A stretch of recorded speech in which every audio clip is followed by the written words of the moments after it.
بسم الله الرحمن الرحيم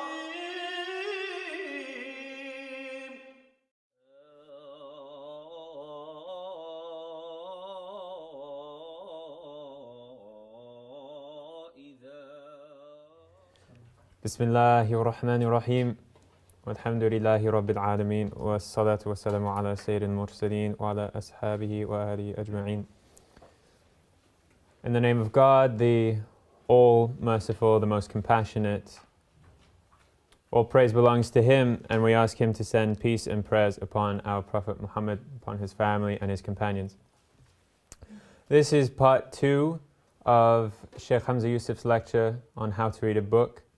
I want to first welcome everyone for coming here to the Zaytuna Library, or for being with us online or after the fact on YouTube perhaps.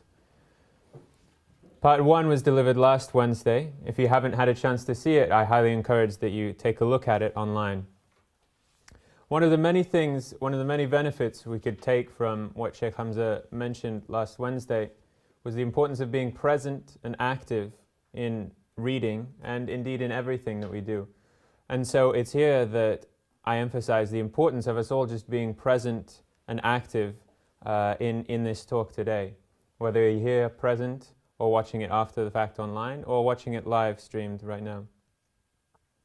First of all, presence. If there's something else on your mind, if you're working on something else, have homework, have food in front of you, or if on your mind is homework or food or a conversation you just had with someone, put it all aside and let us be present in what's about to be said and really engaging with it and thinking about it. Also being active. If you don't already do so, if you don't already have so in front of you, please take a notebook and write down ideas you have in which you can apply the things that Shaykh Hamza is about to say, and ideas that you have in terms of applying these things towards and implementing them in the rest of your life. Also, consider being active with Zaytuna. We couldn't do this, have talks like this, make videos like this, if it weren't for your support. So please keep us in your prayers, help us with financial support, and then also consider applying or encouraging others to apply to Zaytuna College. And thank you for everyone who's been supporting us throughout our whole time here at Zaytuna. Without further ado, Shaykh Hamza Yusuf. All right. Bismillah ar-Rahman ar-Rahim. Wa sallallahu ala Sayyidina Muhammad wa ala alihi wa sahbihi wa sallam tasliman kathira. Walhamdulillahi rabbil alameen.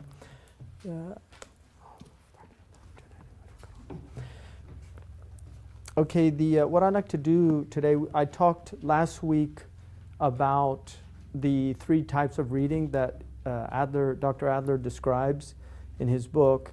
And just to give you a little background on how this book came about, because it's actually, I think, a very important book. A lot of people that I know that I really respect in their abilities as scholars actually said that this was one of the books that really benefited them. So it's a very useful book. But how it came about, I mentioned last week that he had a course where he had to teach these books. And what happened during the course was he realized that he hadn't really read the books. At least he hadn't read them at a deep level. But he says something very interesting, and I want to show you how the Islamic element comes in, because our tradition is a tradition of reading. The very first word in the Islamic tradition is iqra. I mean, that's really the starting of the whole thing, is read. And there is no community in human history, I think, that has been more committed to the word and the idea of the power and presence of language than the Islamic civilization. And the Muslims just left behind this incredible legacy of language, this commitment to language. So I want to just, Adler says, he talks about the Middle Ages and how we have this kind of prejudice towards it. And he says in here, in the late Middle Ages, there were men who could read better than the best readers today. Right? In the late Middle Ages, there were men who could read better than the best readers today. Of course, it is true that there were fewer men who could read, that they had fewer books to read, and that they depended upon reading more than we do as a source of learning. The point remains, however, that they mastered the books they valued as we master nothing today. We actually do, sports is definitely an area of mastery today. And to some degrees, entertainment. There's some really exceptional entertainers, but we tend to be, mastery in our culture has been reduced to amusement. There's a mastery of those who amuse us and entertain us.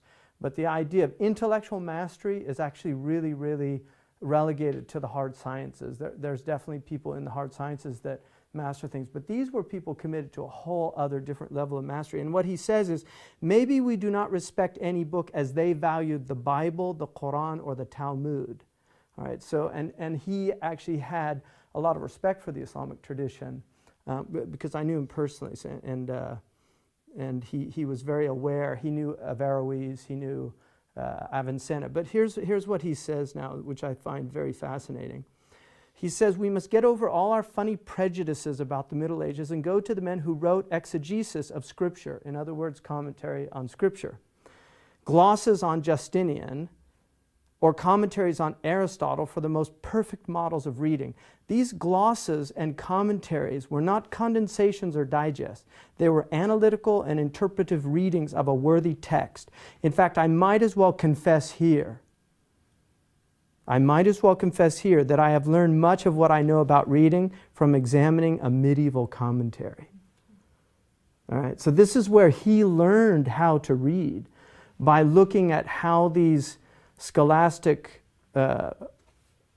churchmen, and also because he mentions the commentaries on Aristotle, and I actually had one, I think I left it in the car, but the great commentaries on Aristotle were from Averroes, and they were translated into Latin. And this really changed European tradition when the Islamic language tradition is introduced into European tradition, because the Muslims were the first people that did serious dictionaries. You can find no tradition of dictionaries before the Muslims that is scientific. There's Chinese dictionaries, but if you look at them compared to how the Muslims actually, the first dictionaries emerged already in the late 7th century. So even the Jewish scholars actually woke up to the idea of writing all the words down and putting them in a book from the Muslims. And it's well known that in Jewish tradition, they actually go to Arabic dictionaries to see root words in their own tradition. And this is something that the great medieval scholastics from the Jewish tradition did. So he says, right, the rules I am going to prescribe are simply a formulation of the method I have observed in watching a medieval teacher read a book with his students. Now, the beauty of this is this tradition is still alive. Because I've read many books with scholars, literally sit down and read the whole book with a scholar who read the book with a scholar. And this is an element that he won't bring in to this book, but this I think is the fourth level of reading, which is the idea of the chain or the isnad, and the idea of maintaining a certain interpretive consistency because of the chain. This is really important. And there's a reason, you see, one of the secrets of this community that to me is probably one of the most fascinating aspects of the Islamic community is that a normative tradition emerges out of Islam that was not predicated on the Christian or the Jewish tradition of the synods and the councils. The Christians had to get together and really argue out their doctrines. So you have the Council of Nicaea, the Council of Chalcedon. You have all these different councils where all the church fathers come together and they actually debate about what they're going to believe and what's going to be normative in their practice. There's no historical evidence that any of that ever occurred in Islam, and yet a normative tradition emerges, which is very unusual. And the reason it emerges is because of the isnad. You see, this is the secret of this community. And our scholars have said this, that the isnad is the secret of this ummah, is the idea. that you have these chains. And that's why you see the Quran. Why is there no difference of opinion about how the Quran is recited? Why is it that the Shia, and all the variants of Shia, so the Ibadi, the Khawarij, the Maliki, Hanafi, Shafi'i, the Zaydi, all of them read the Quran with the same makharij. They all agree. There's 17 makharij. They agree on the 5 points of articulation. They agree that on the huruf al-halq, you have Hamza, Ha, you have Ha and Ain, and then you have Kha and Ghain. Why do they agree on those points of articulation? Then they agree on the sifat. I mean, why is that? There's no difference of opinion about these things, even in the variant readings. And this is because of the isnad, because the same people taught in each generation, and they assured a consistency of transmission, right? So one of the things about reading books that deal with very, very complicated things, that there's so much room for misinterpretation. So when you bring in the interpretive element, and you see, if we look here, right, and this is a book I know pretty well. This is a book interpreting the hadith from an accepted Imam Abdul Ra'uf, Muhammad Abdul Ra'uf al-Munawi, right? So when we go to a hadith, إذا استيقظ الرجل من الليل وأيقظ أهله وصليا ركعتين كتب من الذاكرين الله كثيرا والذاكرات. If a man wakes up at night and then he gets his wife up and the two of them pray 2 rakats, it will be written for them that they're from the people who remember God a lot, men and women, all right? And then he tells you who it's from, and that it's from Abu Huraira radiallahu anhu, and then he tells you, and also Abu Sa'id al-Khudri, and then he tells you that it's a sahih hadith. He gives you an ishara. Now if you go down, he says, إذا استيقظ الرجل من الليل أي انتبه من نومه من الليل أو في الليل أو ليلا فمن تبعيضية أو بمعنى في. قال الولي العراقي يحتمل أنها للابتداء الغاية من غير تقدير وهذا معنى التهجد عرفا فإنه. See, this is a tradition. All those things have meaning.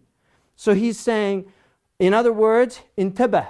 Like he استيقظ انتبه. He enters into consciousness after being unconscious. من نومه من الليل أو في الليل. From part of the night or in the night or at night. So he gives all these different possibilities using these adverbs and prepositions. So it could be adverbally. It could be using the preposition for partitive, right?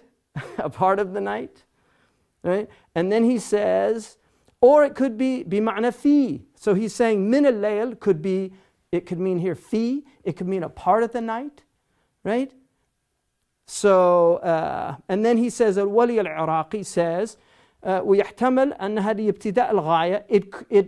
It's probable that it's for ibtida al-ghaya, because you can have min al-ibtida. So now he's saying the min here could mean fi, it could mean partitive, so it could be adverbial, in the night, it could be partitive, or it could be the from of outset. In other words, I began, ataytu min Mecca, I came from Mecca, from the outside of. So here he's exhausting the linguistic meanings. He's saying, look, all these meanings are possible in this preposition. He's teaching you how to read with all the ambiguities that language has. He's exhausting the possibilities.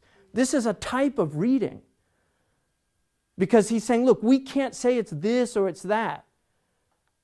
It could be this, it could be this, or it could be this. Because the language has all of those possibilities.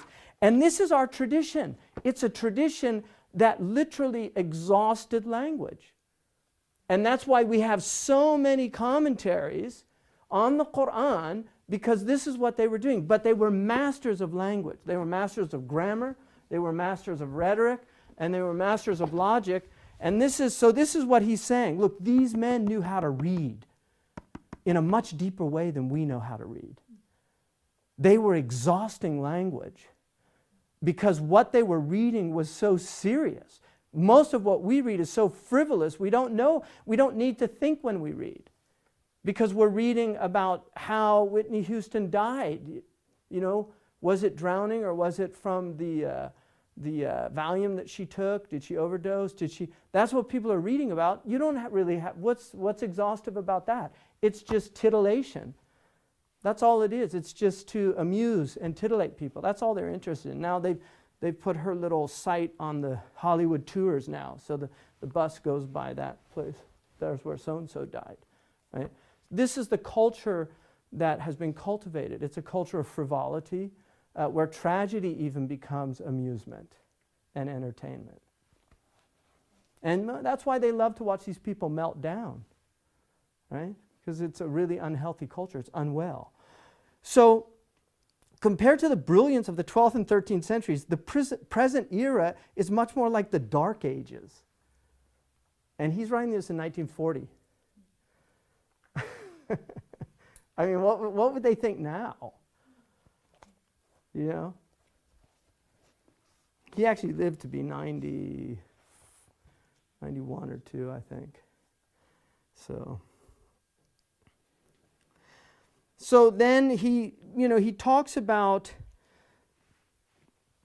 the idea of having, he says when you read people like Jefferson, Hamilton, Madison, John Adams, if you look at the founding fathers of this country and you actually read them, you realize that they're writing at a very sophisticated level. If you read the Federalist Papers, has anybody ever ventured into those, the Federalist Papers? Huh? A little bit? The Federalist Papers today are considered extremely hard reading for the average American, right? They were newspaper op-eds when they were written, literally. They were newspaper op-eds. They were published in the daily newspapers, or not daily, weekly, or whatever, in New York and Philadelphia. That's what they were. They were newspaper op-eds. Yet today, it's difficult for people to read them.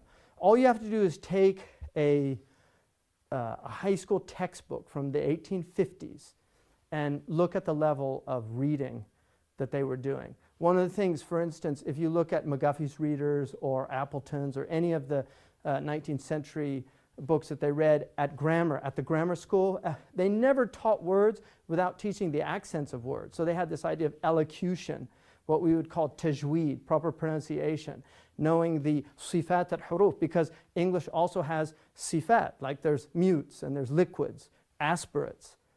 Right? These are the attributes of the letters. And so to pronounce them properly, you need to learn what their qualities are. They learned those because to them, poetry was very important. And so they wanted young people to be able to identify accents and beats in poetry so that they could hear the rhythms of poetic language and they would be able to see that. If you ever get a chance, you can hear Lord Alfred Tennyson reciting The Charge of the Light Brigade, which he didn't particularly like as a poem. He wrote it as a poem for honoring the veterans of the Crimean War, where the British sided with the Muslims, quite unusual, against the Russians. But he wrote this poem, and if you hear him recite it, he says, "Cannons to the left of them, cannons to the right." And he does this very dramatic reading. Well, somebody asked him why, when he did his public readings, he did it like that. He said, well, I worked quite considerably to get those numbers, in the accents, and so I want everybody to be aware of them, because it's not easy to do that, to get a proper iamb or a dactyl or a spondy, however you're writing. So that was very important. So these people learn these things. Now, what he argues here is that people don't like this idea of uniform education anymore. So we've created an elective system where people choose what they study. And part of the argument for that, he said there's a lot of talk among liberal educators who fear the rise of fascism, because this was a concern in the 1930s and 40s, about the dangers of regimentation and indoctrination. I have already pointed out that many of them confuse discipline with the Prussian drill or the goose step. The Nazis do the goose step. They confuse authority, which is nothing but the voice of reason, with autocracy or tyranny. See, we call an author. There's a difference between a writer and an author. An author is called an author because they write with authority. They have some, like if we're going to read a book on cardiac surgery, we want to know that the guy that wrote that book has a degree from an accredited medical school in cardiac surgery. We want him to have authority. We don't want to read a book by some hack writer who decided to write a book on cardiac surgery and just got a whole bunch of resources and references, and he's got no degrees, and he wrote the book. Most people in their right mind would just not take that seriously because he doesn't write with authority. He's not an author. All right? So what he says is, they confuse authority with nothing, which is nothing but the voice of reason, right? With autocracy or tyranny. But the error they make about indoctrination is the saddest. They and most of us do not know what docility is. Okay, so what's docility? What's a docile person? Submissive, good. Yeah. What else? Docile. Yeah, calm. I mean, these are the kind of images that are conjured up with a docile person. Anything else? Meek personality, right? There's a hadith, al-mu'minu hayyinu layyinun. The believer is docile. إِذَا قِيدَ انْقَادَ. If he's led, he follows. Like this is a sahih hadith. Docile, if you look in the dictionary, the third meaning is teachable. All right?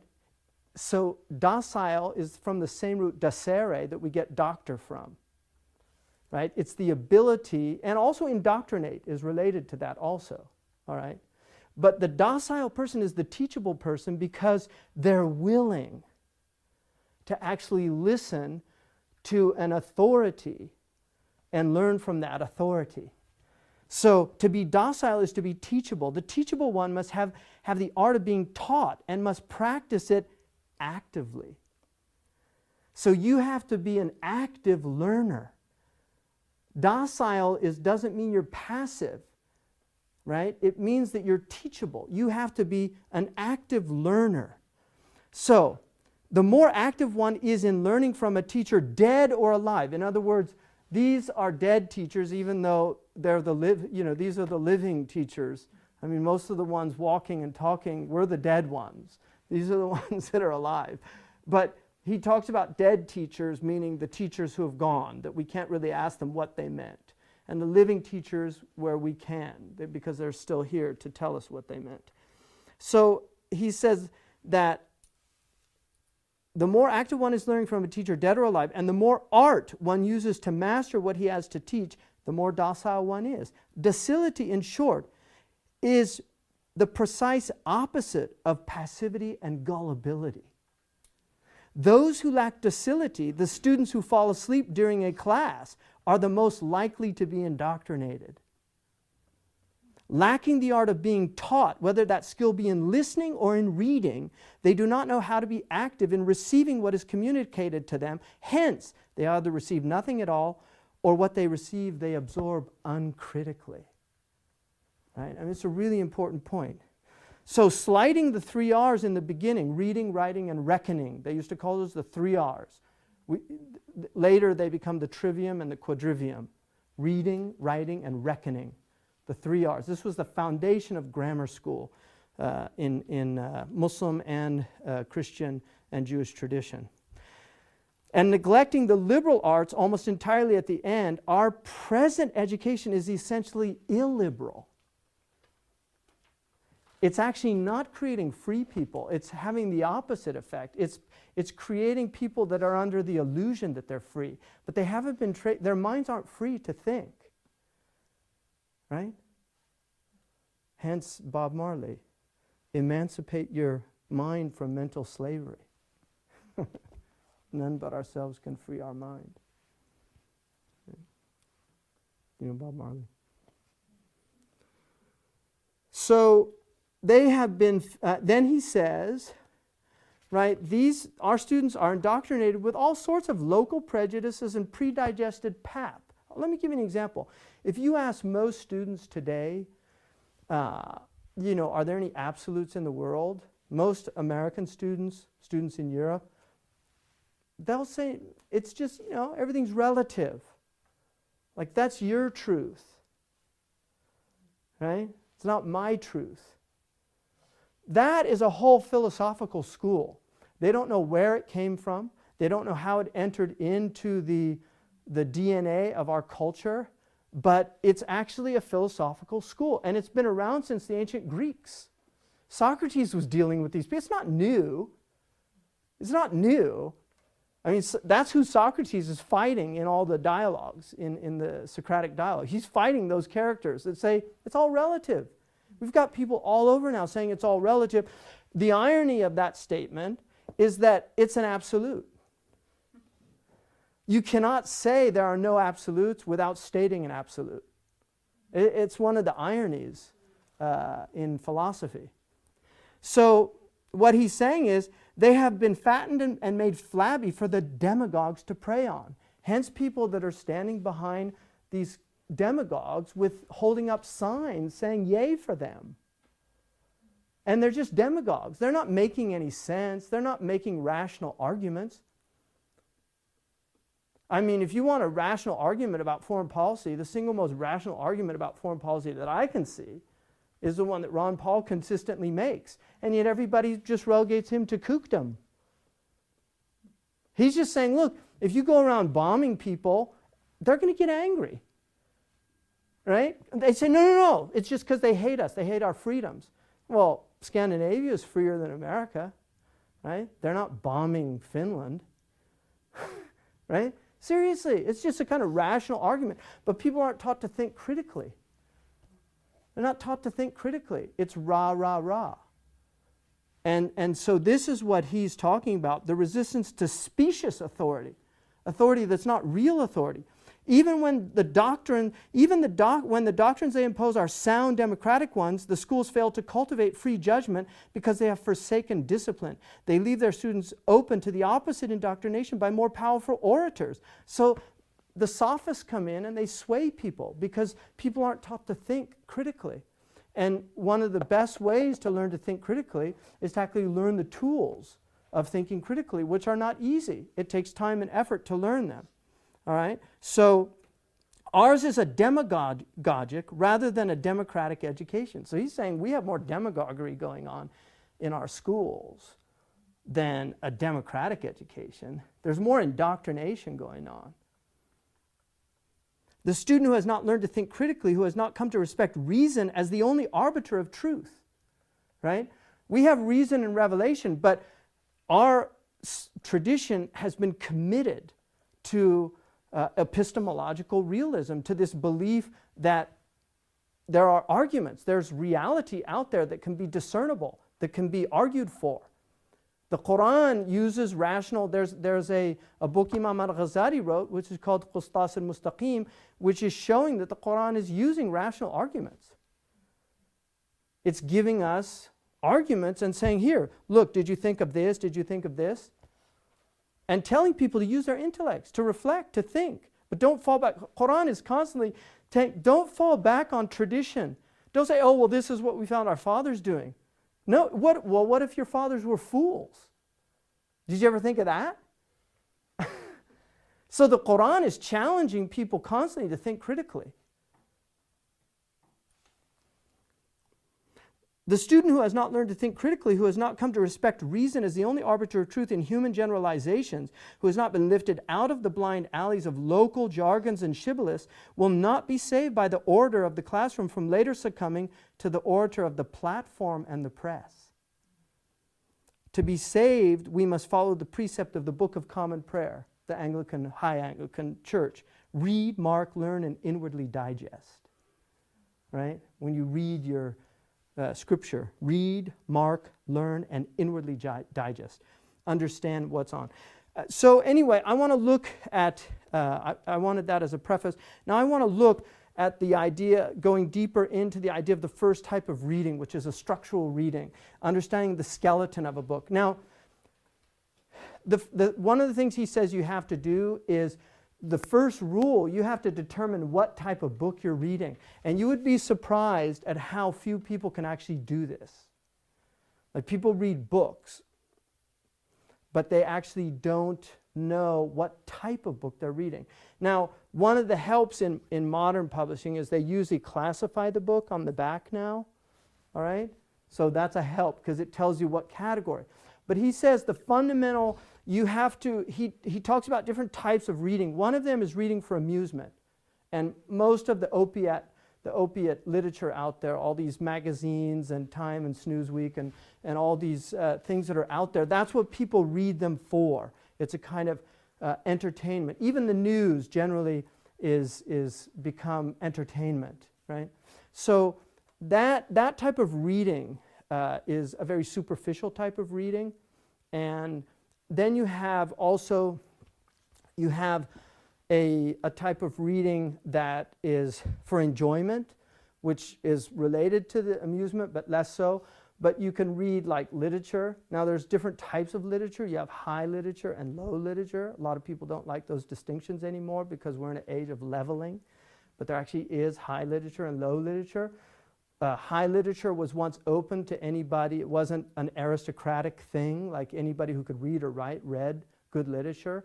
And generally good literature, we forget that Charles Dickens was a popular writer. Most of the elite looked down on him, right? I mean, we forget that he was serialized in magazines. Whereas now he's considered high literature, but at the time he was not. Conan Doyle, he was a writer for magazines. And now it's considered kind of a high literature because the writing was so much better at that time. So if you look, you can read a book, like for instance, Moby Dick is, you're just not going to read that for, I mean, some people will enjoy it, but it's a hard read. So there are books, even when it came out, people had a hard time with it. But there are books that are narrative works of imagination, like for instance, Anthony Trollope. He's a famous British writer. He actually outsold Dickens, but he's less known than him today. But he wrote a book called As We Live Now, I think. Yeah, As We Live Now.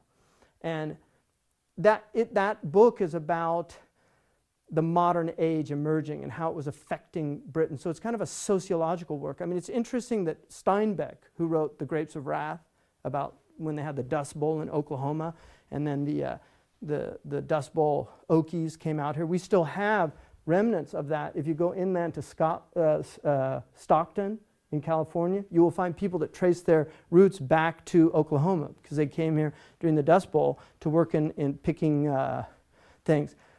Steinbeck wrote a book called The Grapes of Wrath.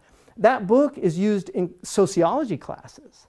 So even though it's a work of quote-unquote imaginative literature, it has a lot to do with sociological circumstances that he was living and watching and seeing because he was in California at that time, and other books of his also reflect that. So imaginative literature is often a literature that reflects a time and a place. And you can learn a lot about Victorian working conditions from the books of Charles Dickens. You can learn about child labor, and you can learn about child abuse. I mean, I would argue, who's read Catcher in the Rye? Put way up, I want to see. Okay, not everybody, but almost everybody. Did you read it? Yeah, no, I can't believe that, really? You didn't have to read that? Wow. Okay, that was an assigned book for me. How many was it assigned for? Okay, how many read it a second time? Okay, 2 people. Why did you read it a second time? I was much younger when I read it the first time. Okay, good. That's a great reason to read it a second time. Yeah, so you wanted to read it again, okay? Because I did that. I read it a second time about 5 years ago. Yeah. So what did you think the second time? Was it the same book? No. Exactly. Yeah, it wasn't the same book, was it? Now, how did it affect you? On the second reading? Yeah. Well, I think when I read it the first time, I identified with the protagonist a lot more than I did. Yeah, Holden Caulfield. Right, Holden Caulfield. And so the second time I found myself almost more aligning myself with sort of more of the authoritarian figures. Okay, great, interesting. Yeah, no, that's fantastic, yeah. Okay, so when I read that, I think I was 16, I totally related to it. Like everything was phony to me. I got Holden. Like I literally, I felt we could have been best friends. I went to prep school, so I know that world that he was in very well. Okay, now the second time I read it, which was about 5 years ago, Okay, my brother reads it about every year. He loves that book. But the second time I read it, I actually thought it was about child abuse, like pedophilia. And I saw a whole subtext there that I hadn't seen before, because he talks about the perverts and the teacher that tries to seduce him or he thinks he is. Maybe not. It's kind of ambiguous. We don't know. But he's out there. He wants to protect children from the horrors of the world. Now that's kind of seen as this, he doesn't really want to grow up. But the subtext that I really saw in that book, and I would not be surprised if he was either a victim or somebody in his family or something, because I saw a subtext of pedophilia in that book, and that he was deeply troubled by the abuse of children and how adults really corrupt children. I didn't see that at all in the first reading, because I couldn't have. I didn't have any frames of reference for that at that time. And one of the things that any parent is concerned about, and I've got 5 kids, is, the perverts. Parents are very protective about this, especially in a culture. In any culture, but in our culture, it's more open, so we know a lot more about it. You can go online and Google the number of perverts in any neighborhood, and you kind of get shocked, to find out that, within, I think, 5 miles of our area, there were 7 registered sex offenders. I mean, it's deeply troubling, right? So anyway, that's an example of, reading a book of imaginative literature like Catcher in the Rye, and recognizing that it's not just for amusement or enjoyment. There's a lot going on in that story, and a lot can be gleaned from it. So, there's different reasons that we read, but you have to first categorize the book and then understand why you're reading it. Some people just want a good yarn. There's a whole slew of books out there that are like romance novels, poorly written, and they're just the same plots over and over, like Indian films. Like I don't understand Indian films, because if you've seen one, you've seen every single one, right? But people like them. They watch them over and over and over again, right? It's always the same thing. Really, really rich girl, really poor guy, sees the rich girl, falls in love with the rich girl, but there's no way he can marry. But then in the end, it find out he's actually a prince that was, kidnapped when he was a little kid, and so he's actually can marry her, and something like that. They're all around those things. But there's a lot of books that follow those. In fact, every really romance is about that. Boy meets girl, boy falls in love with girl. There's all these obstacles to getting to girl. In the end, boy gets girl. That's a common motif. And that's why there's writers that have written books about there's only 36 plots, narrative plots. Mm-hmm. And are you sure you didn't watch the same movie again? I'm just kidding. I've only seen 2 Indian films. See, that's called hasty generalization. That's actually a logical fallacy. Right? It's a material fallacy in logic. Yeah, I have no right to talk about Bollywood films because I've only seen 2, right? But they were exactly the same. So I assume they were all the same. So I admit, so you caught me out, right? See, critical thinker here. So now then, see, once he in this book, if we look at how he's set his book up, the structure of the book, the first is the activity. So you can learn a lot from the table of contents. A lot of people, oddly enough, don't read tables of contents. They don't even read the preface or an introduction. In an expository book, novels don't have preface or introduction unless it's a classic, and then later on some scholar writes some introductory article of why you should read that book. But when they're first published, they don't. But usually a good writer will tell you why he's writing the book in the preface, and usually in the introduction. Often in the first chapter, he's going to give you some kind of structure of what he's going about. Not always, but oftentimes. So, he's got, basically the book's divided into 3 parts. The first part is the activity of reading. So he talks about the reading of reading. Reading is learning, teachers dead or alive. And then he differentiates between what he calls original communications, which are books that are written with something that's really never been put into writing before.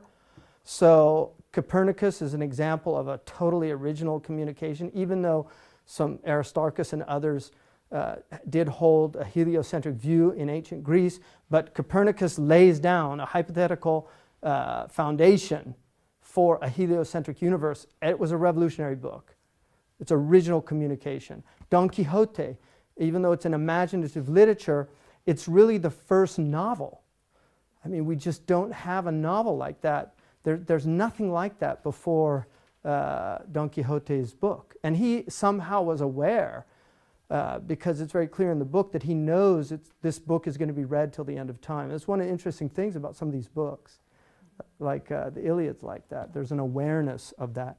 So if we look, and then he says the defeat of the schools. So what he shows here is that our schools aren't teaching people how to read. Basically, he says they do up to the 6th grade level and they do a good job.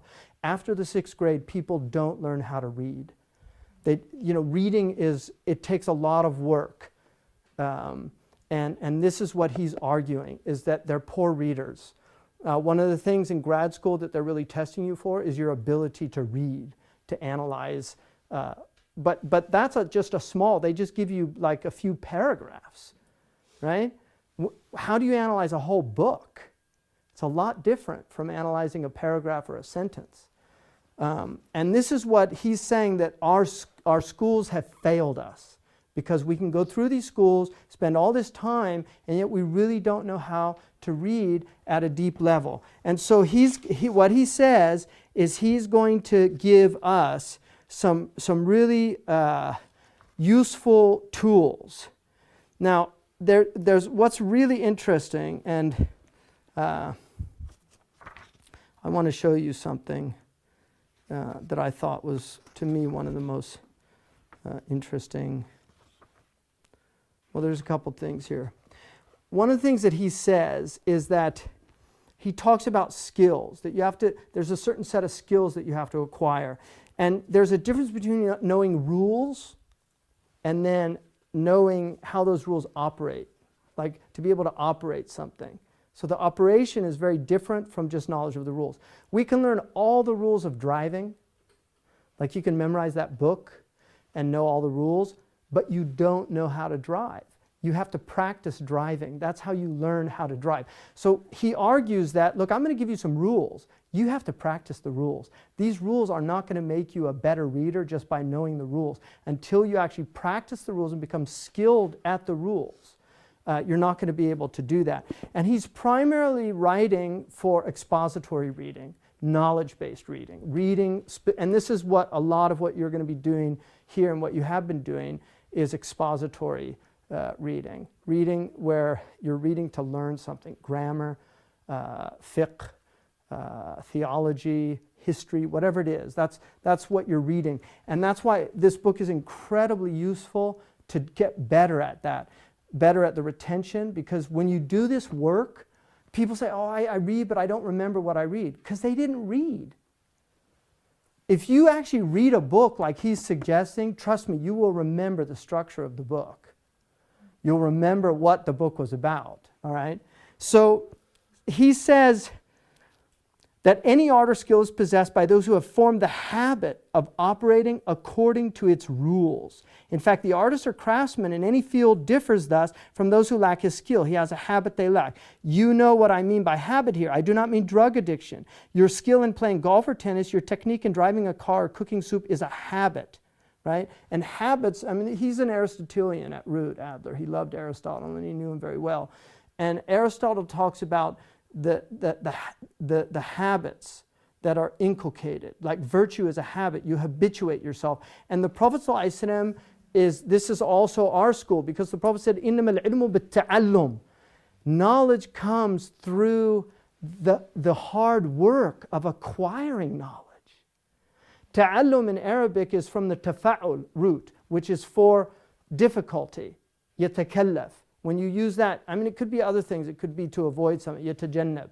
But tafa'ala in Arabic, that form is the form of doing something with difficulty. Tahammala. See, hamala means he carried, but tahammala, he bore something, like it was difficult. Tahammalahu, that's different from hamalahu. Hamalahu could be easy, he carried. But when you say tahammala, he carried with difficulty. So the Prophet said, إِنَّمَا الْعِلْمُ بِالتَّعَلُّمِ. Knowledge is acquired through difficulty. You have to learn, and learning is not easy. It's not an easy thing, but it's incredibly rewarding. I mean, this is the beauty of knowledge. It's a rewarding thing to learn. Abu Hanifa said, if the kings knew the pleasure we were in, they would come with their armies to steal it from us. Right? Really, the pleasure of discovery. Wajada, to find something in Arabic means to become ecstatic.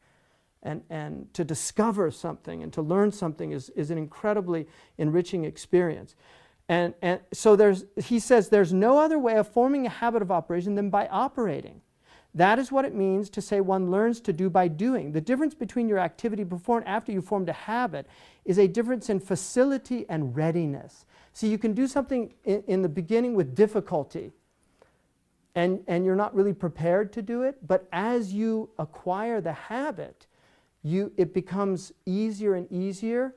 Anything you learn, most of you probably learned some sport. In the beginning, it's very difficult. It's hard to throw a football. It's hard to learn to catch a baseball. But once you learn it, it just becomes second nature. Sports, intelligence, spirituality, they're all the same. The basic rules are the same. Practice. You have to practice. People say, oh, you know, I'm doing my wird, I'm reading my Quran. I don't experience anything. Because this is consistent practice over time, and then you have to learn to do it right, because practice makes permanent, not perfect. It only makes perfect when you're practicing it properly. Right? That's how practice makes perfect, when you actually learn to do it properly. So then he says, so that is what it means to say practice makes perfect. What you do imperfectly, at first you gradually come to do with a kind of almost automatic perfection that an instinctive performance has. So you see somebody who can play an instrument like a piano, and it's amazing what they can do, but you didn't see the twinkle, twinkle, little star, the chopsticks. You didn't see that whole process to where they got to that point. And the same with the salihun. You didn't see them struggling with their nafs when they were younger. You see somebody who's old and he's conquered himself, or somebody who's educated. You didn't see all the hard work they put in. You didn't see the nights that they stayed up. You didn't see all the work that they put in. So it looks easy. They make it look easy. The Arabs call it as-sahl al-mumtana', the easy impossible. Right? But that comes through hard work. So everything that I've said so far about the acquisition of skill applies to the art of reading. There's only one difference between reading and certain other skills. To acquire any art, you must know the rules in order to follow them, but need not in every case understand the rules. So for instance, if you drive a car, you don't have to understand how the car works to be able to drive it. You just know that you have to put a key in, you turn the key, or now they have different things, you just get in and push the button. But you have to know these things, but you don't have to know how that electricity goes and the computer inside, all those things. Whereas he's saying with reading, it's not true. To understand the rules is to know more than the rules. Right? You have to know the principles underlying those rules. All right? So, now, to understand the rules of reading perfectly, you would have to know the sciences of grammar, rhetoric, and logic with consummate adequacy. And this is where the biggest failure of our schools has come. They don't teach people grammar, rhetoric, or logic. This is the trivium. Because the art of reading can only really be mastered if you have some skill in these essential arts of learning how to read. Right? Power. Art comes from a root word. Army is from the same root word. Right? It's power. The liberal arts are the arts that free you up to use your mind without the obstacles that are naturally there. So grammar, we don't teach grammar. People don't know what conditional sentences are. They don't know what adverbs really do. Right? So people can speak and they can read, but because they don't know these in any deep way, they'll never be able to read difficult works with any seriousness. And that's why this is what they knew. All of this incredible legacy is based on mastery of these fundamental skills. These were called al-ulum al-ala in our tradition, the instrumental sciences. They were the sciences of instrument. They enabled you to do something. And the most important thing was understanding. So he says it would take a book 10 times long to expound the sciences which make the rules of reading and writing intelligible. Now most of you, I would say everybody in this room, has some level of grammar because you can read and you can write and do these things. And you also have some level of logic, because to be human is to be logical. I mean, that's humans do things based on reason. There's a reason why, I clip my nails because it's sunnah, but I would clip them anyway because, I don't want my nails to catch on things. So there's a reasoning behind most of what we do, right? We reason things through. So humans by nature reason. It's part of our nature. But learning the rules of reasoning is a whole other level. Because when you learn the rules of reasoning, and then also you learn how sloppy reasoning works, how fallacies work, right? How, if you learn like poisoning the well, that's a material fallacy. If you know how that works, when you see a politician throwing mud at another politician, you don't believe him just because he's saying that, because that's poisoning the well. It's a type of fallacy just to simply believe that so-and-so is wrong because Newt Gingrich said he's wrong, because he has an agenda when he speaks ill of that other person. So a critical thinker is just not going to believe that. He's going to find out for himself whether this is true or not, right? So it helps, you can protect yourself from these things. And then he says, but what happens to many logicians and grammarians? They spent their life studying the sciences, but they can't read or write.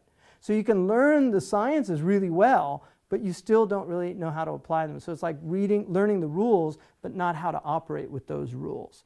All right? So now,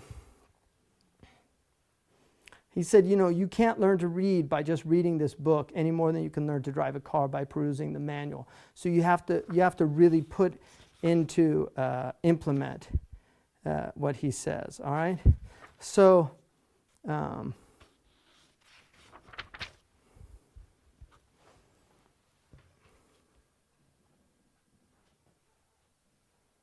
And now one really nice thing that he says here, he says we should assume that the author is intelligible until he's shown otherwise. Not that he is guilty of nonsense and must prove his innocence. And the only way you can determine an author's guilt is to make the very best effort you can to understand him. So that's important charitable reading, that we should assume that a writer is telling the truth before we assume that it's just false. But we have to understand him to make that judgment. Now, he talks about the second part 2 is called the rules. And this is where he gets into the rules. And this is really important. He says, if something is worth reading at all, it is worth reading at least 3 times. All right? Now, for me personally, just to let you know, there's books that I've read just several times. There's books that I go back again and again. And a great book is a book that is inexhaustible. And the one, obviously, for us, the greatest book is the Quran. And that's why the best thing that you can do, khairul a'mal, right? The best of actions is beginning the Quran, ending it, and then beginning it again. It's continually reading the Quran because it's always going to open you up to new insights. The Quran, I've been reading Surah Al-Waqi'ah for just years. You read it every day. I still find stuff in there. And it's just like, whoa, I never thought of that. So you can read something that has a lot of meaning again and again. But he says, lest you become unduly alarmed at the demands that are going to be made on you, let me hasten to say that an expert reader can do these 3 readings at the same time. All right? Now, but they are strictly speaking 3 in manner. to be well read, each book should be read in these 3 ways each time it is read. All right? So now, then he talks, and this is really important for you as students, he talks about something that experimental psychologists know about learning a complex skill, because learning how to read is a complex skill. Learning how to play tennis is a complex skill. Learning how to play a musical instrument is a complex skill, right? If you learn piano, you have melody, right? You have melody, you have bass, right? And then you have chords, you have harmony, right? So and then you got rhythm. You have to learn all these things, and initially you can only learn one at a time. But once you master that skill, the skills become one. Now this is really important, so here what he says. There's a beautiful book called Mastery, which I read years ago by George Leonard, and he talks about the same thing, and it really helped me. He talks about 3 types of people, of learners. They're what he calls the dabblers, the hackers, and the masters. And the dabblers, he says, are people that they find out about something and they get really excited about it. So like they just discovered tennis, and so they go and they buy, if they're wealthy, they buy the best tennis racket. They get or you see these kind of guys on the bikes with all this, I mean, they think they're like, who's the biker, famous guy? What's his name? Huh? Lance Armstrong. Yeah, you see them all over, these guys, Lance Armstrong wannabes. Like they've got the shirt, even with the corporate sponsors, and he's out there with his pot belly just on the weekend, but he's like,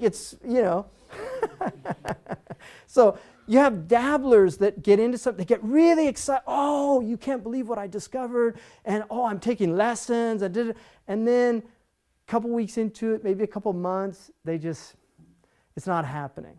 So you say, hey, how's that tennis going? How are those lessons? They say, yeah, no, I gave it up.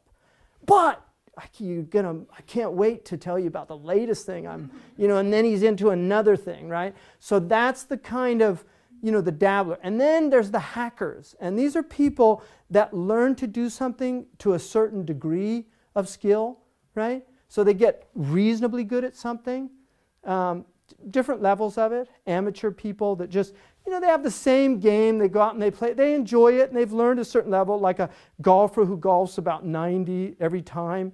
It's just, they're hackers. Then he says there's the masters. And he said the master is not somebody who's mastered something. He's somebody that's committed to continual improvement. You see, now many of us are dabblers in spirituality. Many of us are hackers in our prayer. We're hackers. We've gotten to a certain level. We know how to pray. We Allahu Akbar. We go through. But the master is somebody who wants more presence every time they pray. They're committed to constant improvement in their practice. When they read, they want to become better readers. They want to have more understanding. And this is the path of mastery. So he talks about the learning plateau. So what happens when you first begin to do something that you haven't done before? Initially, you're going to see improvement. Like when I learned to type, you get to a certain level and you get really, you increase pretty quick. But then you hit what's called a learning plateau. And then things just stop. And it becomes, it's difficult because you're just not improving. And so you feel like a lot of people will give up. The dabbler will give up at that point. The hacker will wait it through, and then they'll move to the next plateau. Now, what they discovered about learning plateaus is these are actually the periods when you're learning. This is even though it's the most difficult time, you're learning during this time. And that's where the jump comes from. Do you see? So, and exercise is like that. You'll start exercising. Initially, you'll start seeing changes in your body, but then it stops. And then it's like a couple months and nothing and then something changes, right? It's the same thing. Everything's like that. These are the sunan in creation. And so the rule that every bit of practice makes a little more perfect appears to break down in these learning plateaus. The learner gets off the plateau and starts to climb again. The curve which records his achievements again shows steady progress from day to day.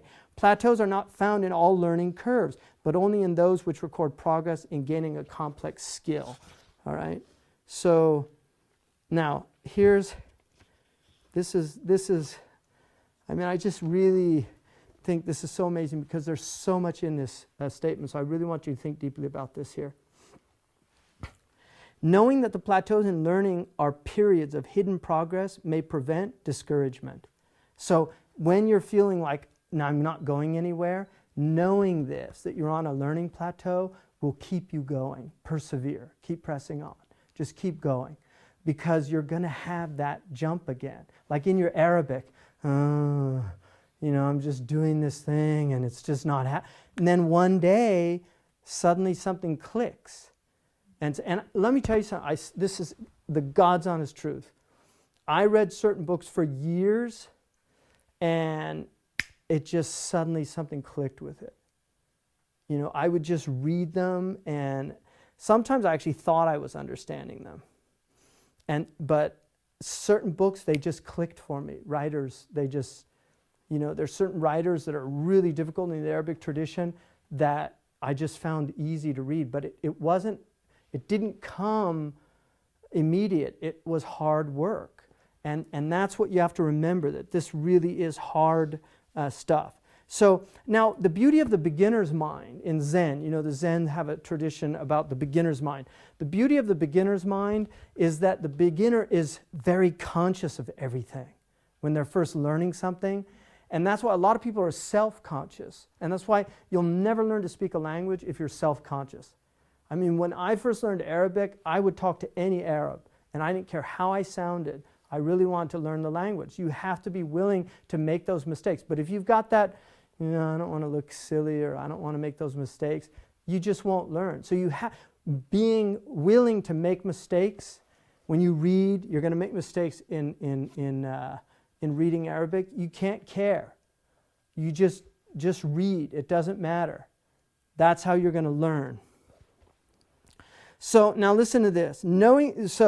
Higher units of activity are getting formed even if they do not increase one's efficiency all at once. The multiplicity of the rules indicates the complexity of the one habit to be formed, not the plurality of distinct habits. Did you get that? Okay.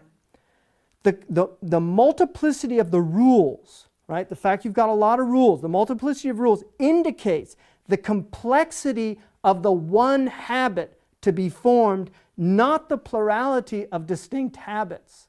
All right? So in other words, he uses the analogy of tennis. If you're learning tennis, you have to learn how to serve. So that's one thing you have to learn. And you have to do that separate from learning how to work a baseline or learning how to do a forehand or a backhand, right? So the backhand, there's a certain thing they'll teach you, how to hold the racket properly. And then each one of those are separate things. But the act of playing tennis is one habit. A tennis player knows one thing, and that thing is tennis. Do you see? Even though it's made up of these different things, but those different things are not separate habits. They're all part of one habit, all right? So, now, this is really interesting to me. The parts acts coalesce and telescope as each reaches the stage of automatic execution. In other words, it all starts to come together and telescope when you begin to master this thing.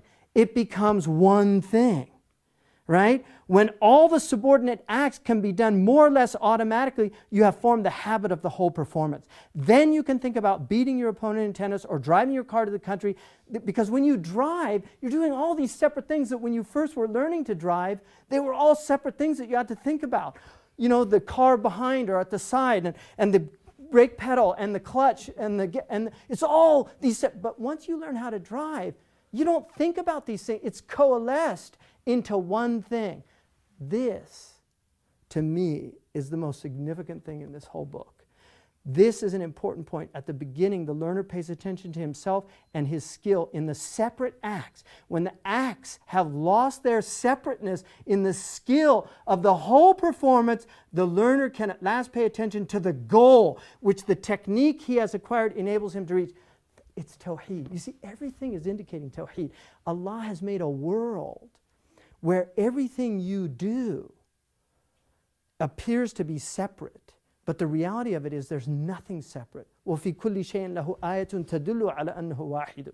Abu al-Atahiyya said, in everything is a sign indicating divine unity. You see, these are signs. It's all moving to unity. Everything we're doing is moving to unity. A unity of understanding, of perception, until you can see everything. This whole thing is being held together by one unified power.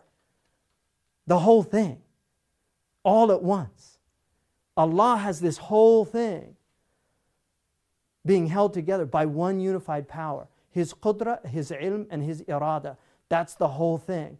And so everything that you're learning in life is all moving towards this understanding when things coalesce. When you enter in, one of the things, sports is an interesting metaphor. I read a beautiful book called All Things Shining, where they really use sports as a metaphor for this, because one of the few things our culture really acknowledges is excellent in sports. But one of the things about a great moment in sports, when a pitcher is having a perfect game in baseball, you know what happens to the team? You know? Nobody talks to him. Everybody just stays away, because he's entered into a completely different zone. They call it the flow in sports psychology. They're in the flow, right? And great athletes know this, you see. And it's when everything becomes unified. They're not experiencing separateness. They're in a total state of everything's perfect. And that's when he pitches a perfect game, shutout, no hitter. Just strikeout after strikeout. And nothing goes wrong. It's a perfect flow. This is the state of the saints all the time. Right? This is where they're at. This is where the awliya are at. It's perfect flow. And that's why they don't get disrupted, they don't get disturbed, because they're aware. Now, reading at the highest level is that. You're in a state of flow. That's why he's saying if you learn these rules, the more you work at them, you will begin to read in a state of flow, where all of these things are making sense. They've coalesced and telescoped for you, but it's hard work. Mm-hmm. So suppose once you have all these rules in mind and we say them critical thinking, Mm-hmm. and then you start kind of arguing with the author who is not there. Yeah. To defend himself? Yeah, so it doesn't decrease the effectiveness or efficiency. Look, the critical reading is a third level. It's a very high level of reading, because, and Mutanabbi, one of my favorite quotes of Mutanabbi is كم من عيب قولا صحيحا وآفاته من الفهم السقيم. How many people find fault in what they're reading, and the fault is in their own understanding. Right? So you can't read at a critical level until you really have a solid understanding of what the author is saying, and that takes a level of proficiency in these skills, because people make grammatical mistakes. They literally read things wrong. In Arabic, it happens all the time. They think something is mansub and it's marfu'. It changes the meaning completely. Or they think the min is for tab'id and it's for ibtida. That happens all the time. That's why our scholars exhausted these possibilities. What time? How long have we been going? 7:15. Okay, so let's do the poem, because I really want you to get this stuff, so I don't mind taking time with it. I was going to show you a couple books, but let's do the poem. Okay, what I want you to do, this is a Robert Frost poem, and I want you to, again, just read the poem. Can we put it up on the...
Okay, so Robert Frost is probably one of the most famous American poets of the 20th century.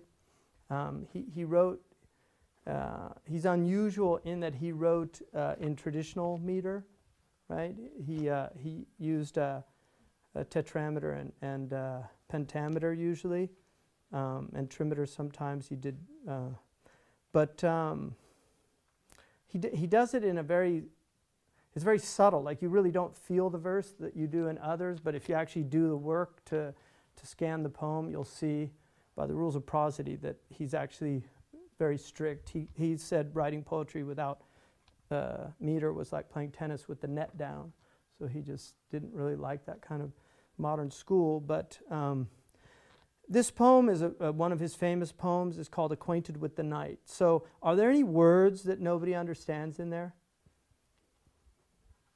Everybody, it's a pretty simple, he liked to use the Anglo-Saxon words. He has one, well, he's got a couple, but the one word there that is clearly a, luminary, right? What's luminary mean? What's luminous? Yeah, shining, right? Luminous, bright, from lumina, right? Okay. So that's pretty much it. So let's look at this poem. First of all, what was your feeling when you read it? Right? Sha'ir in Arabic means the one who feels. Sha'ara. And sha'ara is hair, because it's that tactile. So the poet feels things. And feeling is very important with poetry, how it gets you. Mauritanian, one thing I really liked when I lived with Mauritanians is that if you quote a line of poetry that they like, they go, like they got hit in the gut, because it's kind of a cultural thing, so it's a funny thing because they do it because they heard their teachers doing it and things, but it's very real, they feel poetry. So what did you feel when you read it? Veronica? Yeah, there's definitely a melancholic feeling to this poem, isn't there? And he uses some words there that evoke a melancholy state, a sad state, right? Like walking out in rain. It doesn't sound like singing in the rain, because he walks out and he walks back in rain. I mean, there's kind of a, it didn't get bright and the sun didn't come out. So there's definitely, and he's got sad in there, drop my eyes. That's what we do when we're sad or depressed. We kind of drop our eyes, and then he actually looks down the saddest city lane, right? So what else?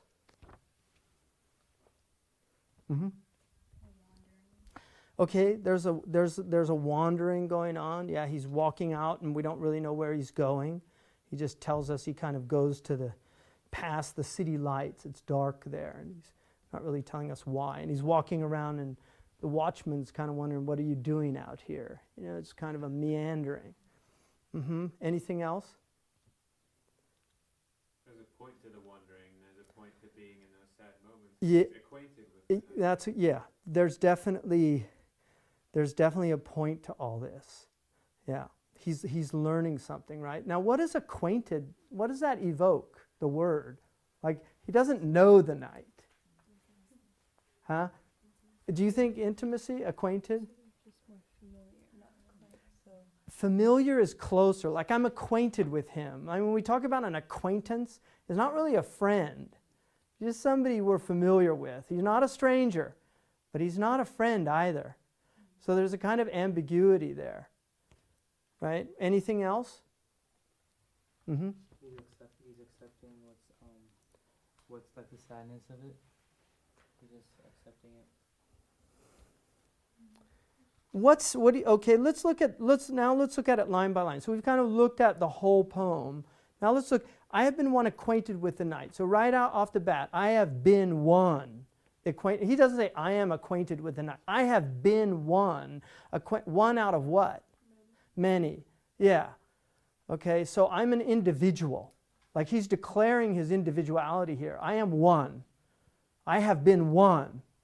Like I'm an individual, and my experience of the night is my own experience, right? So he's right at the outset, he's letting us know This is my experience. I, look at that. I, right? I mean, he's letting you know this is my experience. I earned this knowledge that I have of the night. And how did I do it? I have walked out in rain and back in rain. Well, what does that mean? I mean, going out at night in rain, do people do that? Sometimes. But why would they do that? Seriously, why would they do that? Generally, what would you think about going out at night in rain? Why would you do that? Well, no, I'm talking about just normal. Don't think of what he's saying. I'm just talking about when somebody goes out at night in rain, what do you usually think about going out at night in rain? You have to, right? There's some kind of emergency or something. But that's not why he's going out at night, right? He's going out for another reason. But normally when we think about, I had to go out last night and it was raining, right? So he's saying, look, I know the night, like I've gone out even when it's raining.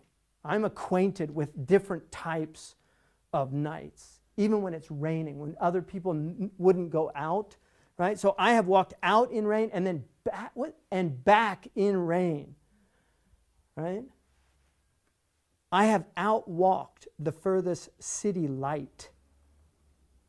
What does that mean? You left the city? Hmm? You left the city? Yeah, but what's it? I have outwalked the furthest city light. He's gone into the darkness. I wasn't content to experience the night when there was still light.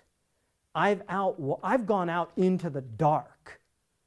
I've outwalked the furthest city light. Right? Now, I have looked down the saddest city lane. I mean, what is that? First of all, what is that saddest city lane? Can city lanes be sad? Can they be sad?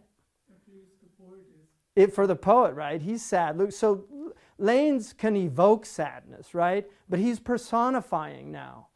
So he's giving the city lane the personification, right? He's anthropomorphizing a city lane by telling us it was a sad city lane. Not only sad, he's using the superlative. I have looked down the saddest city lane. Like a ghetto, right? What does that evoke? Some horrible, desolate place, derelict houses, right? And all of our cities have this, don't they? And you can go right down the road, right down here, and you can see the saddest city lane. And there's people living on that lane. I have passed by the watchman on his beat. All right? Well, what does that mean? First of all, why do we have watchmen? I mean, watchman's a nighttime job, isn't it? Really, right? Why do we have watchmen? Yeah, security, but why?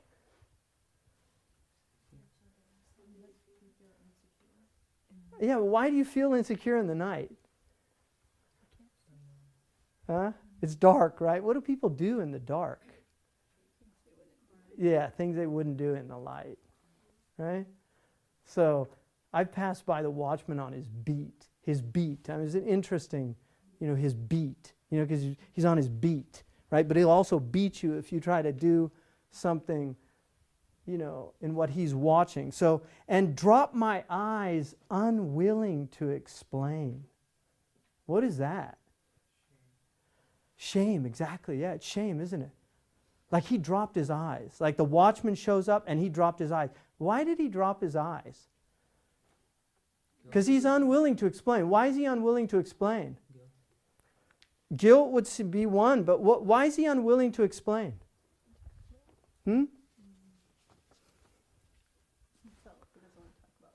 He doesn't want to talk about why he's out there. Yeah, but what's he thinking about the watchman? Okay, yeah, the watchman's going to suspect him. Like, what are you doing out here at night? Because you should be at home in your bed, right? So the fact that there's a watchman is because people do nefarious things at night.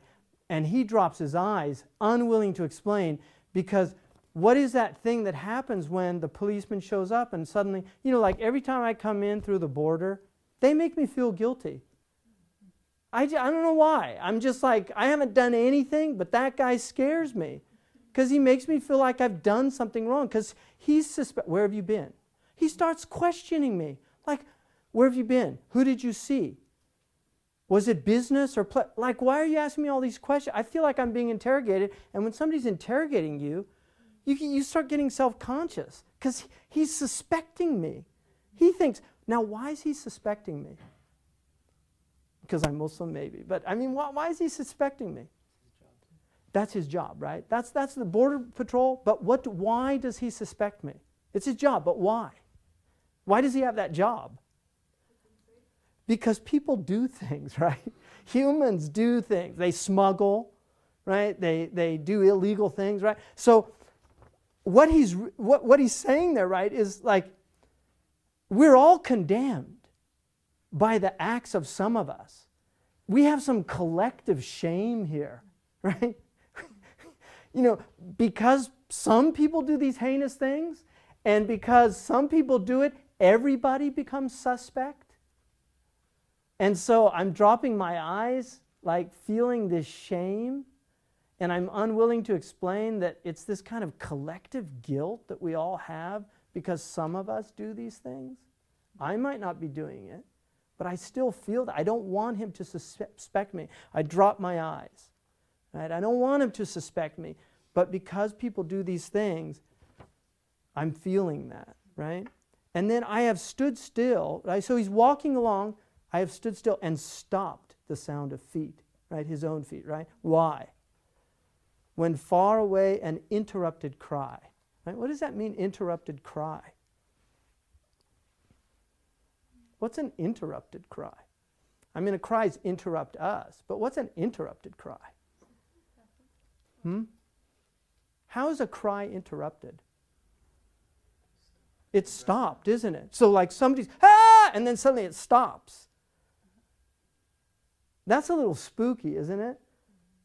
Have you heard somebody screaming and suddenly the screaming just stopped? You stop and you're like, what just happened? And he's going to tell us, but not to call me back or say goodbye. It wasn't that kind of cry.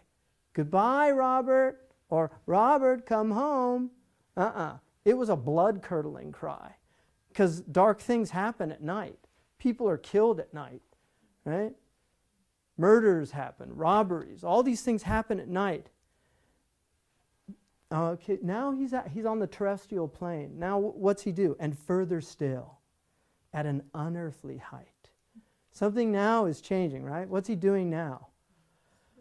He's looking up, right? So he looks up, and what does he see? Right? What does he see? Yeah, he doesn't really tell us. He gives us some hints. It's luminary. It's one, so it could be the moon, but it's one what? A clock. It's one clock, and a clock has many parts, right? It's got hands, it's got the numbers, it's got, so, and this is the thing about poetry. This is my interpretation. You're free to have your own, right? Because that's the beauty of poetry. For me, because I know his poetry reasonably well, and I know for a fact that he was very familiar with the stars, and he writes, stars come into his poems a lot. Like he's got poems about Orion kind of going over the fence, out watching Orion leap over his fence. So he knew that time, and he spent a lot of time at night walking those lanes. He knew that the night sky is a clock. Like I learned this when I went to the Sahara. So he looks up, and what does he see? One luminary clock against the sky, right?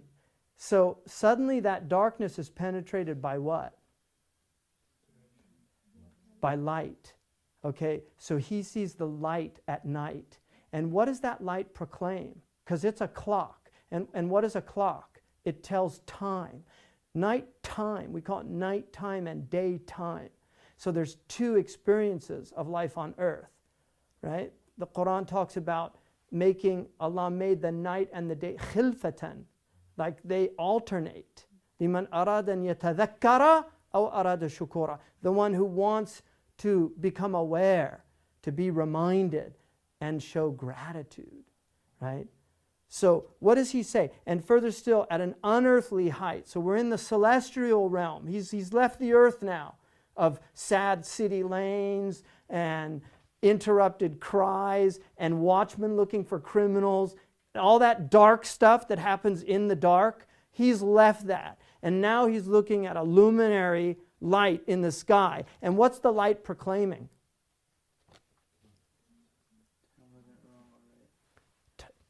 Proclaimed. That luminary clock against the sky proclaimed the time is neither wrong nor right. What does he mean? Musab, what's he mean? What does he mean neither wrong nor right? What's wrong and right? First of all, what is that? What's that demarcation? It's a moral demarcation, right? Wrong and right is about morality. Now, who are the moral beings on this planet? Humans, right? Animals, if the lion eats you, you don't say it's an immoral lion. It's a hungry lion, and you just happen to be there. You can't impose. The lion has no moral agency because it doesn't have free will. It's an instinctual animal. It's acting on instinct. But humans act, right? They act based on moral agency.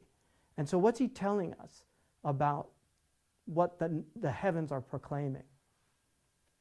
What's he telling us? What's the heaven proclaiming? What's he realizing looking up in the heavens?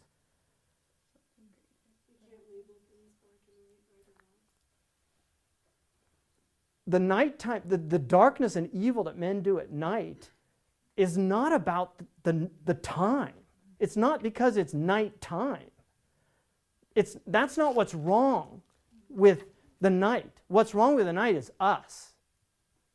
We're what's wrong. The night's just neutral. It's what you do in the night that's going to determine whether the night is a good night or a bad night, right? Those are what humans do in the night. But he's saying, I've seen something else about the night. The night's much deeper than all this darkness.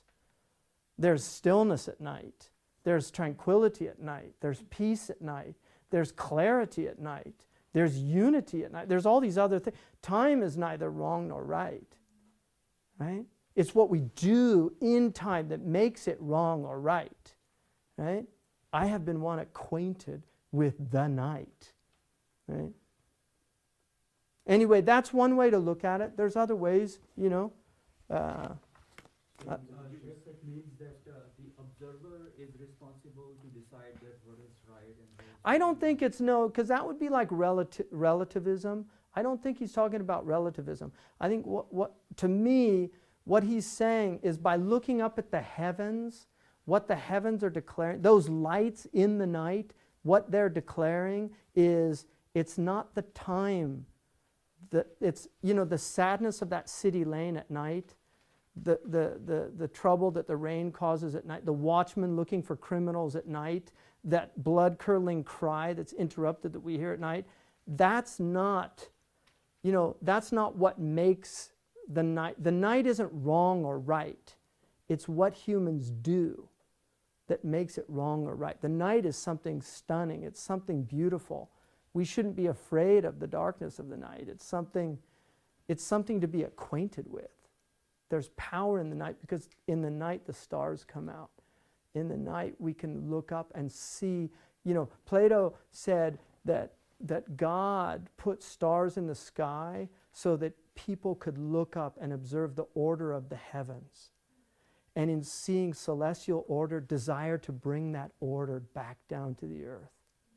Right? As above, so below. He's watching the perfection of the night in the skies, and it obliterates those imperfections that we see here. You know, there's something much higher that when we elevate, when we look up, that's what will elevate us from all this horrible stuff that's going on down here. Because this isn't, don't let this determine your experience of the world. right? Don't let what's happening down here. I mean, I was on the way today, you know, and I was late for something, and I saw this peregrine perched up on the, and he was just so noble, you know, and he was just perched up on the lantern, you know, on the street light. He was just perched there, and he was just like, and I was just like, what does he know? You know, what does the falcon know? Right? What does he know? He knows he's amazing. I'm not a sparrow. I'm not a blue jay. He knows. And you can see it in him, like just the way he looks around. He has, all the other birds, they're scared. They're all running around, little thing, they fly off. He doesn't. He's just like, I'm at the top here. I know I am. That, you know, humans are something amazing. Right? Humans are amazing. And you can look at all that darkness out there and you can decide that, oh, the world's wrong. But look a little higher. Elevate your head. You'll hear something proclaimed from the heavens. Time is neither wrong nor right. It's what you do with your time that makes it wrong or right. Yeah. Anyway, great. Any, Because when he uses the word acquainted, I mean, it seems like he's more than acquainted. He's got intimate knowledge. You know, Yeah. so Yeah. It seems like the night that he's talking about is not like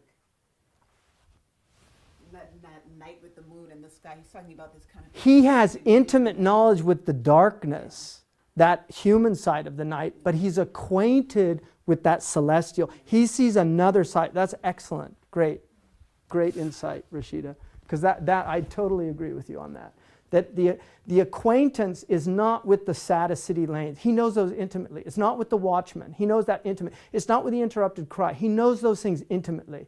What he's acquainted with is something much deeper. He knows it's deep, but he's only acquainted with it. Yeah. Good. Excellent. Mm-hmm. There's a question online about the trivium. Uh-huh. If you can provide some advice on how someone can be more pleased with the Okay. I would say, first of all, to learn, grammar in the scholastic tradition did not just mean rules of grammar, it also meant literature. One of the things that all of our ulama had to learn was Jahili poetry, because poetry teaches you the nuances of language. Poetry is very ambiguous, and there's reasons for that. And if you want to read Revelation, the best way to learn how to read Revelation is to learn the poets, because they're really going to help you understand that Revelation, and this is why we didn't teach him poetry, and it wouldn't be appropriate because they're too close. They're too close. Revelation and poetry are too close. Because real poets are inspired, and we all know that. That's why we honor them. Right? I mean, a real poet is there. Where did it come from? Like, where did they get those ideas? Where did that come from? Because we can't do that. Most people cannot do that. So the poet, somebody that, if you really understand language, you're in awe of great poets. And Revelation is not poetry by any means. And they can't be compared in that way. But what Amir Abdul Qadir al-Jazairi says in Tanbih al-Ghafil, he says the reason they accuse the Prophet of being a poet is because of the similarity that Revelation has with poetry. It's language that, I know this means something. What does it mean? There's so much in it. It's pregnant with meaning.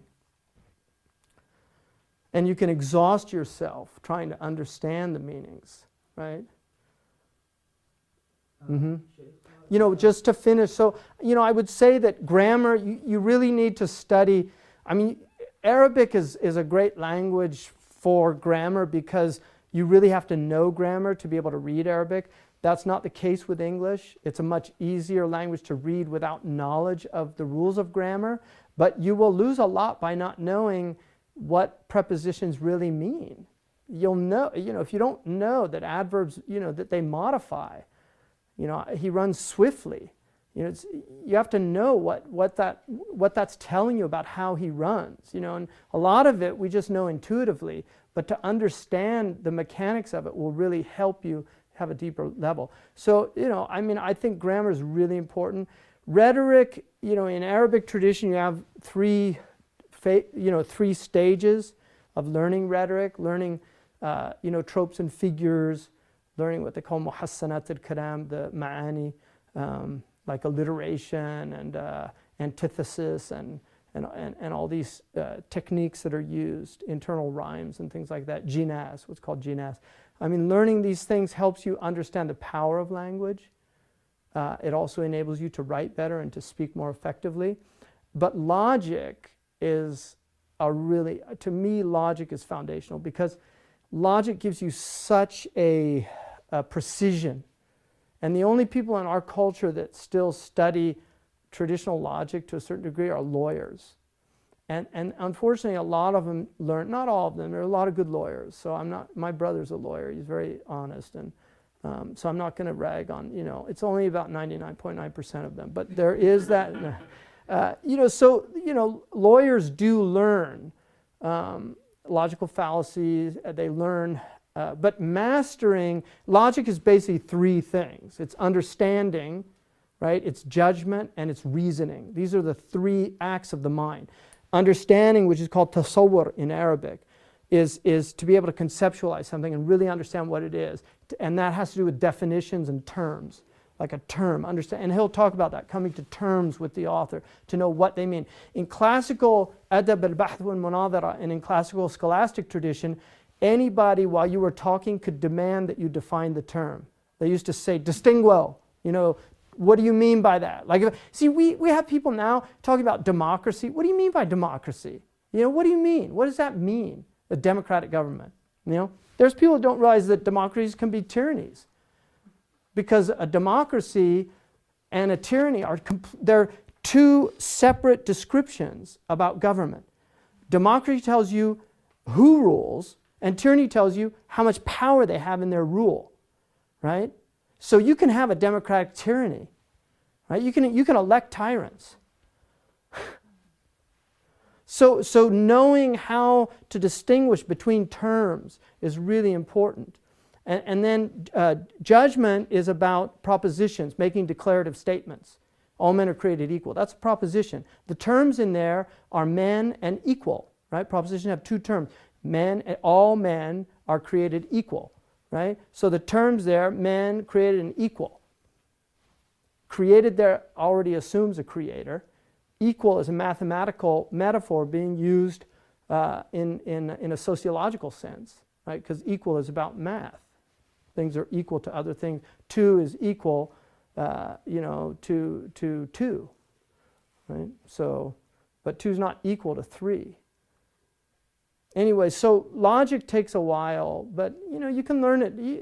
You can learn it in a year, and it's worth it. And I hope all of you will get out of here having a good sense of mantiq, because it's really important. They asked the Dalai Lama recently, what did he feel the most important thing here in America for people to study? He said logic, right? Because Buddhists study logic.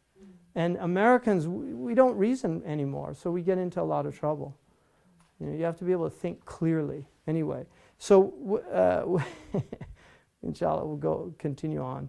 But barakallahu fikum. سبحانك اللهم وبحمدك أشهد أن لا إله إلا أنت أستغفرك وأتوب إليك. جزاكم الله خيرا. Alhamdulillah, just want to say, Zaytuna College's mission is only a few sentences long. If anyone asked me to expound on that mission, I would say, watch this talk that Shaykh Hamza just gave. And so we hope that everyone can benefit from this talk and ultimately apply many of the things that were mentioned in this talk. And then we hope that you can join us at Zaytuna College in building a great institution that has conversations like this, excites discussion like this. And then also join us for the next faculty lecture series, the faculty lecture. The details of the series will be available online on the Facebook page or on the website. Thank you. Assalamu alaikum wa rahmatullahi wa barakatuh. Zaytuna College is investing in a new home in Berkeley, California. Join us on February 25th for a benefit dinner featuring Zaid Shaykh and Hamza Yusuf, and find out how you can dedicate a brick to be permanently displayed at the new campus. Register today.